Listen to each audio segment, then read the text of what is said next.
Good morning, good morning, good morning. Hello guys. This is reading for August 15 and hanggang August 30.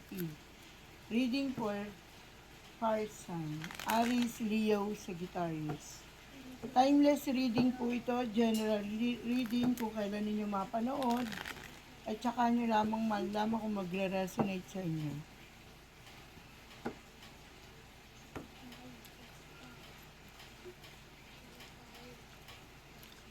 Sinasabi dito, fire sign, na magsisimula ka daw muli sa iyong negosyo or tinatawag na career. Dahil meron yatang naputol o naudlot. At sinasabi rin dito na may mahihinto kang obligasyon o mawawala sa iyong buhay. Sinasabi rin dito na pagpatuloy mo raw ang iyong nasimulan at ang iyong mga pangarap ay magkakaroon ng katuparan. Sinasabi rin dito, fire sign, na huwag ka nang bumalik pa sa nakaraan na iyong mga iniisip. At ito ang simula ng iyong magandang buhay. Bago matapos ang buwan na ito, ay makakahanap ka na ng trabaho. Sa mga nawala ng trabaho nitong nagdaan, makakatagpo ka muli ng papasukan mong trabaho. Labis mo itong dinamdam sapagkat alam mo wala kang hugutan o pagkukuhanan ng salapi. Sinasabi din dito na marami kang pangarap sa buhay at isa-isa itong magkakaroon ng katuparan. Isa sa iyong mga minamanifest ang magbibigay sa iyo ng katuparan ng iyong kahilingan.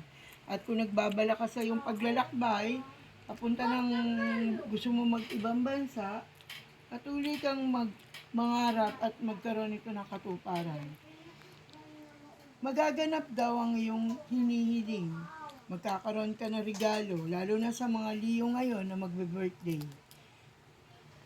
Dahil nakuha natin ang Wheel of Fortune, magkakaroon ng pag-angat ang iyong oportunidad.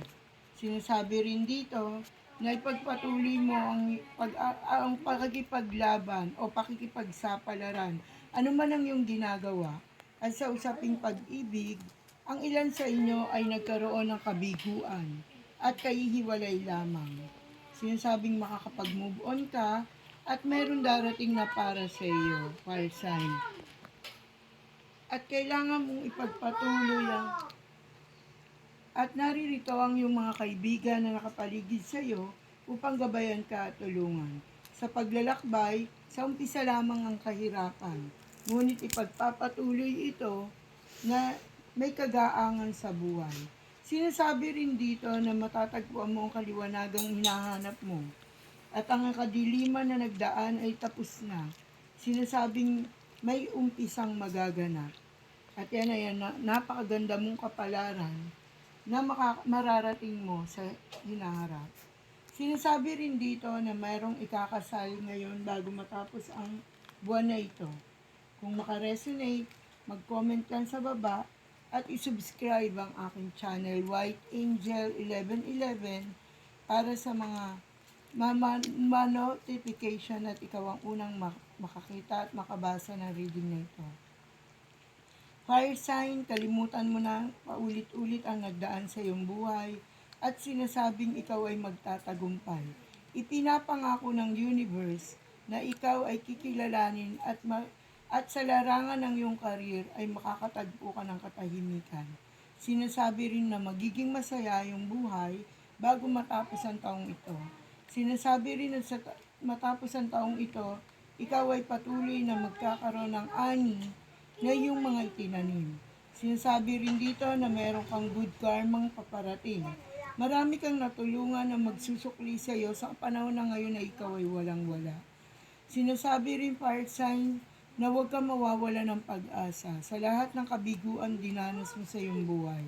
Sinasabi rito na magtatagumpay ka kung saan ka man pupunta, sa ibang lugar o kahit saan ka pa makarating. Sinasabi rin dito na maraming taong humahadlang sa iyong pagtatagumpay. Hindi mo alam na mga nasa talikod mo ay mga traidor na tao. Magiging masagana ang iyong taon bago matapos ang taong ito. Sinasabi na ang iba ay naghihirap, meron naman sinasabi na ang ilang fire sign ay masagana ngayon. Kung ang iba ay kinakapos, at sinasabi malungkot ang kanilang pamumuhay, meron kayong isang pamilya na napakasagana at masaya. Sinasabi rin dito na natagpuan mo na ang kasalukuyan mong pagmamahal. Sinasabi rin dito na kung ikaw ay may anak na lalaki, na siyang magtatapos ng pag-aaral at siyang tutulong sa inyong mag-asawa. At ang negosyo mo ay patuloy na lalago at patuloy itong magtatagumpay. Sinasabing hindi ganun kadali ang buhay. Sinasabi rin dito na ang iyong asawa ay merong kinalolokohang ibang babae. At sinasabi rin dito na ang babae ay hindi lingid sa iyo at ito'y nakikita mo at nasa paligid lamang. Sinasabi rin dito na may mga maliliit na anak, ingatan ninyo ang inyong mga anak. Patuloy mong ipaglaban ang iyong karapatan bilang isang babae, sapagkat marami sa kababaihan ng fire sign ay siyang nabibigo at nalulungkot sa kasalukuyan. Gayon din ang mga kalalakihang fire sign. Sinasabing masyado kayong mapusok, kung kaya't sa edad ninyo ay sinasabing nagkaroon na kayo ng maagang pag-aasawa. At ang inyong finalist na card ay natagpuan natin ng star. Ikaw ay makikilala sa larangan ng social media at ikaw ay magtatagumpay. Sinasabi rin dito na ang kadiliman ng buhay ay matatapos na. Sinasabi rin dito na may isang maedad na lalaki ang siyang mag-aangat sa iyo ng magandang buhay. Sinasabi rin dito na nasa kamay mo ang kaliwanagan. Sinasabi rin dito na patuloy kang umasa at manalig sa may kapal. Ipagpatuloy ang pagiging madasalin sapagkat ikaw ay isang reliyosong tao, fire sign. Sa mga Leo, ingatan ang kalusugan sapagkat mayroong akong nakikita na may karamdaman. Sa ngayon, ang Aries ay may kabiguan sa pag-ibig, kung kaya't huwag itong panatilihin sa iyong puso. Gayon din ang Sagittarius, matuto kang magkaroon ng isang desisyon na siyang magpapalaya sa iyo. Patuloy kang lumaban, fire sign, at makakamit mo ang iyong tagumpay. Ikaw ay magtatagumpay ng walang humpay. Maraming maiinggit sa iyo, fire sign, pagdating ng araw. Ikaw ay kanilang titingalain at sa buhay pag-aasawa ay magiging maganda ang iyong hinaharap. Sinasabi rin dito na ikaw ay magiging parang reyna sa piling ng iyong makapangasawa. Gayon din ang mga babae at lalaki na makakapangasawa ay magiging hari at reyna. Huwag mong palaging piringan ang iyong mga mata upang hindi mo makita ang katotohanan. Sinasabi rito na kabuuan ng iyong reading ay napakaganda. Patuloy kang lumaban at makipagsapalaran sa buhay. Kung nagnanais kang tumaya, ipagpatuloy mo ito, maaari ka manalo sa loto. At sinasabing kahit sa anong raffle, madali ka rin manalo.